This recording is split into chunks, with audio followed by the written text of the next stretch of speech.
Okay. Yeah! Sir మీరొచ్చారు, చాలా genres తీశారు. అంటే నాకు లైఫ్‌లో ఈ సబ్జెక్ట్‌ని టచ్ చేయాలి, ఈ ప్రాజెక్ట్ చేయాలని ఏమైనా ఉందా అట్లా ఒక సింగిల్ టార్గెట్ ఏదన్నా? నాకున్నాయండి. మంచి మంచి కథలు ఉన్నాయి హ్మ్. చాలా. ఓకే. అవి తీయాలనేది ఉంది. వాటిలికి జోనర్స్‌తో సంబంధం లేదు. హ్మ్. అలాని స్టార్స్‌తో కూడా ఇది స్టార్స్‌తోనే తీయాలనేది కూడా లేదు. లేదు. అంటే నాకు ఈ ఎమోషన్‌ని నేను ఎక్కువ లైక్ చేస్తాను. హ్మ్. ఆ కైండ్ ఆఫ్ ఫిల్మ్స్ ఉన్నాయన్నమాట. ఓకే. అది. అంటే ఎమోషన్ లైక్ చేయడానికి ఏమన్నా రీజన్ ఉంది సార్? అంటే మీ లైఫ్‌తో లింక్ ఏమైనా చేయొచ్చా? ఆహ్, ఎమోషన్ అంటే చిన్నప్పటి నుంచి నాకు బేసికల్లీ కొంచెం ఐయామ్ హ్మ్. Very emotional fellow. ఓకే. ఆహ్, అంటే కొంచెం బాండింగు తల్లిదండ్రులతో అనుబంధం అవును. అవన్నీ. మా మదర్‌తో, ఫాదర్‌తో ఎక్కువ అటాచ్ ఉంటది. అందులో హ్మ్. ఫ్యామిలీతో ఎక్కువ ఉంటాను నేను. ఓకే. ఫ్యామిలీకి ఎక్కువ ఇంపార్టెన్స్ ఇస్తా.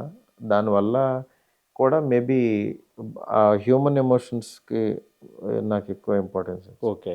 ఎందుకంటే మీ సినిమాల్లో అది ఎక్కువ కనిపిస్తది. చాలా సినిమాల్లో ఆ అవును. ఎమోషన్ అయితే మిస్ కాదు. అవునవును. అంటే ఏదో ఒక బలమైన రీజను మనల్ని డ్రైవ్ చేస్తే తప్ప, హ్మ్. మన రైటింగ్‌లోనే మన డైరెక్షన్‌లో అది రాదు గదా! అవునవును. హ్మ్. లేదు లేదు. అయన్నీ పర్ఫెక్ట్‌గా ఇదవుతుంది. ఓకే.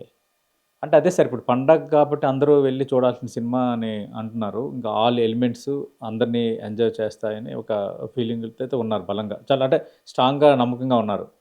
అవును. లేదు లేదు. అది మీకు ఖచ్చితంగా సినిమాకి ఆహ్, చూస్తారు. అది హ్మ్. హెల్ప్ అవుతది. ఆహ్, మీరు అంటే ఏ ఏది ఇమాజిన్ చేసుకొనైతే వస్తారో, హ్మ్. అది ఖచ్చితంగా స్క్రీన్ మీద కనిపిస్తది. ఓకే. 'మారుతి' గారు 'జోకర్' పాత్రలో కూడా మీరు ఒక ప్రోమోలో ఒకటి చూపించారు. అది జస్ట్ మాకేంటంటే, హ్మ్. అది సినిమా ఎండ్‌లో పార్ట్ 2కి లీడ్ అంతే. ఓకే. పార్ట్ 2కి లీడ్. ఈ సినిమాకి సంబంధం లేదది. ఓకే. జస్ట్ ఎందుకంటే ఊరికనే. కొన్ని థ్రిల్లర్ సినిమాల్లో వచ్చాయి గానీ, బట్ ఇలాంటి జానర్స్‌లో ఎప్పుడు రాలేదు. మన హాలీవుడ్‌లో చూడటమే. అవునవును. ఓకే. లేదు. అది డిఫరెంట్‌గా ఉంటదని చేసిందది. ఓకే. అంటే సార్ ఇప్పుడు సీక్వెల్ ఉంటుంది. దానికి లీడ్ కూడా ఇవ్వబోతున్నాం అంటున్నారు. దానికి సంబంధించిన వర్క్ ఏమైనా రెడీ చేసుకున్నారా? స్క్రిప్ట్ వర్క్ అంటే అంతా? ఆల్రెడీ నా దగ్గర కథ ఉంది. ఆయనకి చెప్పాను. హ్మ్. దాన్ని బట్టి చేద్దామని. బట్ టైం తీసుకుంటా కొంచెం. ఓకే. కానీ స్కేల్‌లో చేయాల్సిన సినిమా కదా! Yes sir. అంటే అదే. అంటే ఇప్పుడు ఈ ఎలిమెంట్స్ ఏమి అక్కడ కనెక్ట్ కావు దాదాపు. దీనికి దానికి సంబంధం లేదు. హ్మ్. అది వేరే కథ, ఇది వేరే కథ. ఓకే. జోనర్ కంటిన్యూషన్ 2 అంతే గాని, హ్మ్. అది వేరు కథ. ఓకే. అంటే ఇంకా కంటిన్యూటీ ఉండుంటుందా? సెకండ్‌తో ఆగుతారా సార్? అంటే మనం ఎంతవరకు ఎందుకంటే ఈ మధ్య కాలంలో మీరన్నట్టుగా ఆ ధోరణి ఇప్పుడు పెరిగింది. చాలా సినిమాలు తమిళ్ డైరెక్టర్ చాలా సినిమాలు ప్రతి సినిమాకి ఒక లింక్ పెట్టుకుంటూ పోతున్నారు. అంటే బిజినెస్ పెరుగుతున్నప్పుడు హ్మ్. డెఫినిట్‌గా ఆ ఎక్స్‌పెక్టేషన్ ఉంటది కాబట్టి అలా చేస్తారు. ఓకే. ఆ ఉద్దేశ్యం గాని ఇంక వేరేదేం లేదు. ఓకే. హ్మ్. రైట్. సార్ మళ్ళీ మీరు మాకు దొరకరు. ఒక 5 మినిట్స్. యాహ్! అదే సార్ ఇప్పుడు ఒక్కసారి వెనక్కి తిరిగి చూసుకుంటే ఏమనిపిస్తోంది? కొత్తగా ఇండస్ట్రీలోకి వచ్చే డైరెక్టర్లు కానీ మిగతా వాళ్ళకి మీరు చెప్పేదేంటి?